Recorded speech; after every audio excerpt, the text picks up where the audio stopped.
Good morning. Welcome to Ocean Yumi's channel. So, I just thought I'd do a very short live. I'm not going to be on here long. Um, I was watching a few documentaries yesterday. Um, the documentaries I was watching was Fred Hampton. One was The Informant, the Nation of Islam, the story of the Nation of Islam from start to finish, looking at how it developed, how it broke up, how it was reformed, how it was changed. Very interesting stuff, honestly. I mean, I used to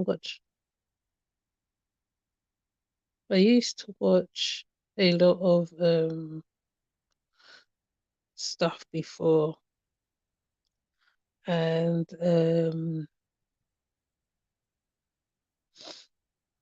it does get you thinking about what's going on now and how you look at things. My thoughts really was like when people do organize, centralize, and do things together, a lot gets done. Businesses get raised out of it. Nation Islam, which what I did not know, that they had businesses. They had um the fish. They were selling fish, or as well. They was doing other stuff. They was also getting their calves ready. Their they did calves. They did a few businesses, right? They also spoke of the history of how Malcolm X got unalived and certain people got unalived. There's been many greats. The Black Panthers, how they became who they became, how they became what they are, what they are known for now. Um, the military side, certain stuff for the people, which Fred Hampton was. Even Fred Hampton, when I looked at the Black Messiah, then I looked at the newsreels of Fred Hampton. Fred Hampton was actually turning around what is called a revolution. A young one also spoke about the revolution on another social platform.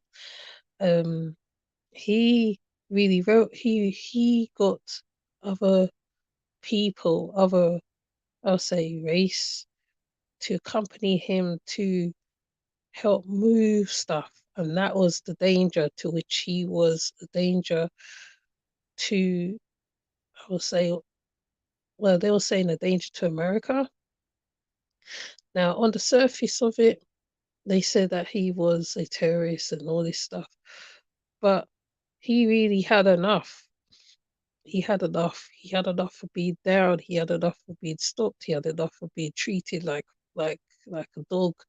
He had enough, and he was prepared to lay his life down so that things could be moved. And he moved a lot of stuff. He actually literally went to other people, like there was the Crowns that was around, the Puerto Ricans, certain people he went to make changes so he can form alliances so they can all be able to have medical places, um, food programs for children, adults. You know, the police at the time was one of the biggest gangs. Well, I mean, it's worse. It's even worse than it is today. I will say that how they went out their way to shut down what they thought or what they feel was a threat. So Fred Hampton, which is one of the icons of today, um, he really was cut down in his, I'll say his prime, 21 years old. Um, he maneuvered a lot of stuff. He knew how to get people moving. He knew how to get people doing. He knew how to um, talk to the people, right? And also in the Black Messiah, even when the police came, firebombed the place, unalived how many of the members, right? There were still people who were still carrying on his work even after his passing. His widow, however, spoke of how they came in, um, he was sleeping. He was sleeping, and they said, "Oh, right now he's unalive," kind of thing. And she was like, it's like I couldn't imagine being in her shoes, but I can imagine being in her shoes. It's just when people talk about people putting people as high up, Stokely Carmichael, Lumumba, um, the list goes on. The list goes on, honestly. Malcolm X, who later on who discovered something about Elijah Muhammad, the brothers wasn't feeling it at all. The brothers in Islam weren't feeling it. Whoever gave the order for him to be unalived, it happened. Though I would say Malcolm literally foreshadowed something. He foreshadowed something because it seemed like that day, right? He was like, I don't feel like. I think he said, look how they said it. I don't feel like. He said that he didn't feel like going to do the speech at the place, at the place, and they said to him, no, like, well, maybe you should still go through with it or whatever. He foreshadowed his passing. I believe that. He foreshadowed his passing. And when he went there, right, people spoke about what happened, get your hands out of my pocket situation, and then he died. Um, it is history of these men and women, because there was a few women who took part in what they termed as a revolution. They had enough. When your back's against the wall, you just have enough. You had enough. You have to move. You have to do something. You have to change something. You have to become something other than what people perceive you to be because of your color. Let's say you who takes on seem like the world, the stress of the world. You go out there, you want to change the world. Many has changed the world.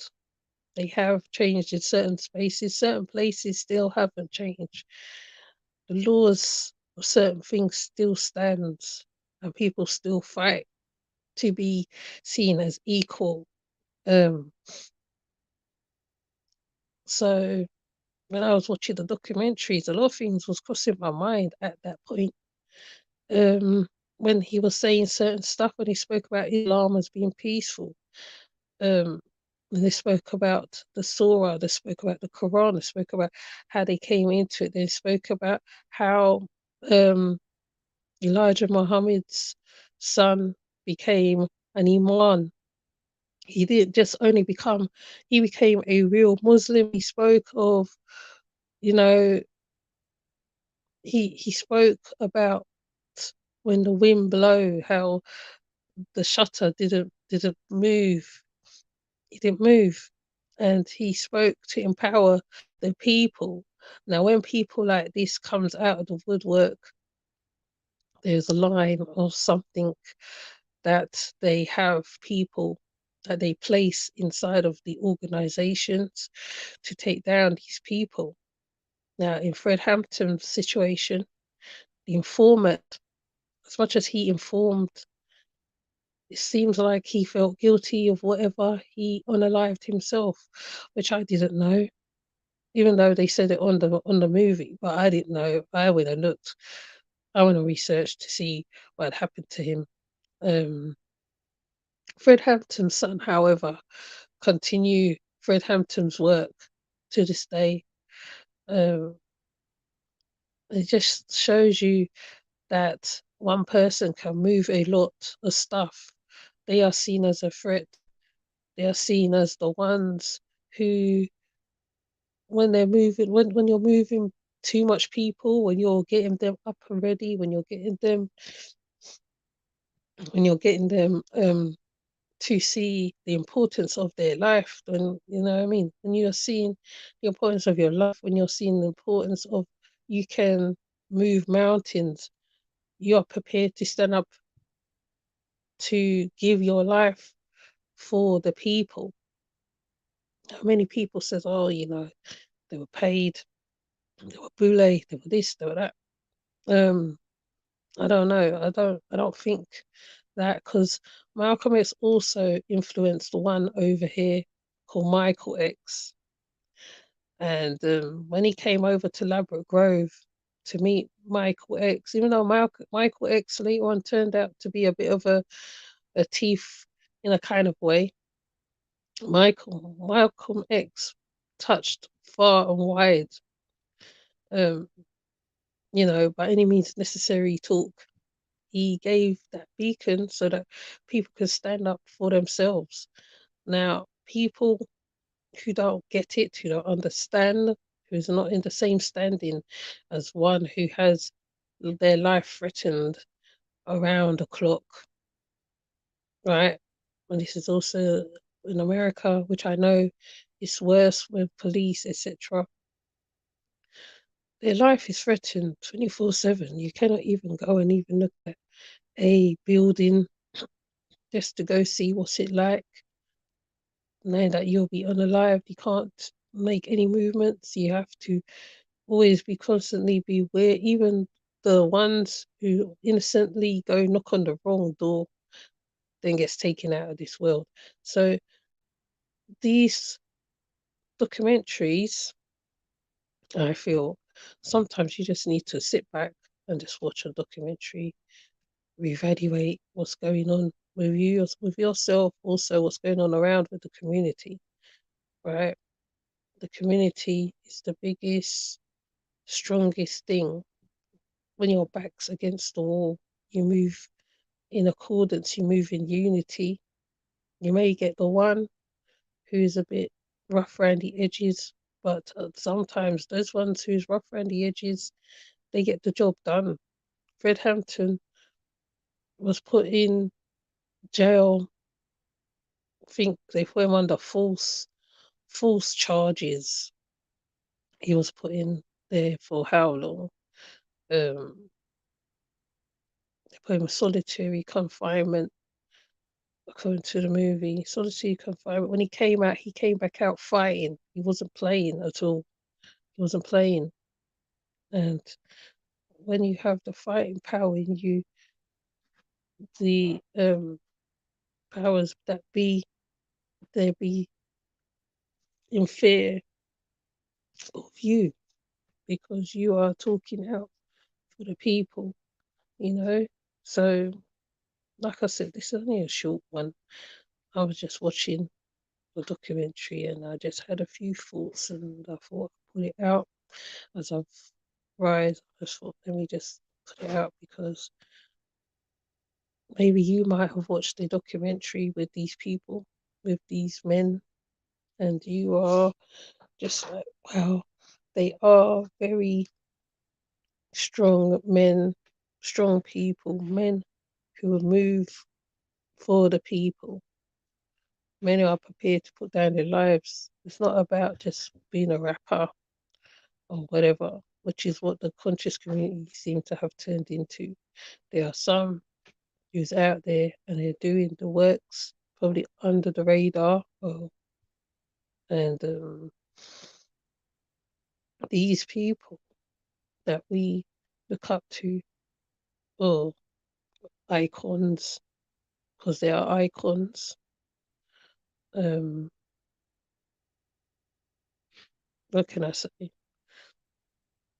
Now, once a organization can raise up businesses and places like that and give the people jobs, it says a lot. Um, Minister Farrakhan, who moved in, became the next leader of the Nation of Islam, formulated, rebuilded it. Um, he he rebuilded it because the Nation of Islam did disband it at one point, and it did turn into the real Muslims where they were praying 5 times a day. The chairs was moved. Um, um, the Imam at the time, I forgot his other name. He changed it up. He changed up the face. Um, so I was like, wow, there was so much. I even started to remember about certain videos and tapes that I used to listen to while being around the Nation of Islam. I started to go and find them. I started to go back, look back, see certain stuff. There's certain stuff I still kind of do, and there's certain stuff I don't do. But you do actually still continue to do certain stuff when you come out of an organization. Um, so I don't know. I think that's all I want to say at this point. But my thoughts was there, and I just thought I'd put it out. I mean, it's one of those things where like you recount a lot of stuff. I really recounted a lot of stuff. I started thinking about the Nayam Akbar. I used to listen to his poetry. I used to listen to a lot of conscious music along the way. I never thought that I would be a bit more open minded on certain stuff because I can still tap into that side of me, I suppose. I can go in and I can go out of it, which is good. I don't have to be static. At one point, I was static and in a box, and now I'm not. I'm not static. I can flow, and I can go back and listen to the past, the present, and probably what's coming. And you know, um, um, Henry Clark. I think it was Henry Clark. Henry Clark was one of the other ones I used to watch. Wyoma, um, to name a few. Wyoma, she used to dance, and I used to try and learn the dances, um, the Heteru dances. Um, the list goes on. You know, sometimes right, you fear looking into yourself or looking back into yourself. So I'll say sometimes you just sit back and look into yourself. Well, you can teach. Well, you can't. But I come to realize that sometimes history repeats itself, and there is people who is willing to lay their life down for the people. And but yeah, I haven't seen those people yet. They ain't surfaced, but they're around, you know. So, anyways, I don't know. I could be just babbling right now. But anyways, I just thought I'd just do this quick live. See you on another live. Take care, look after yourself. See you. Bye.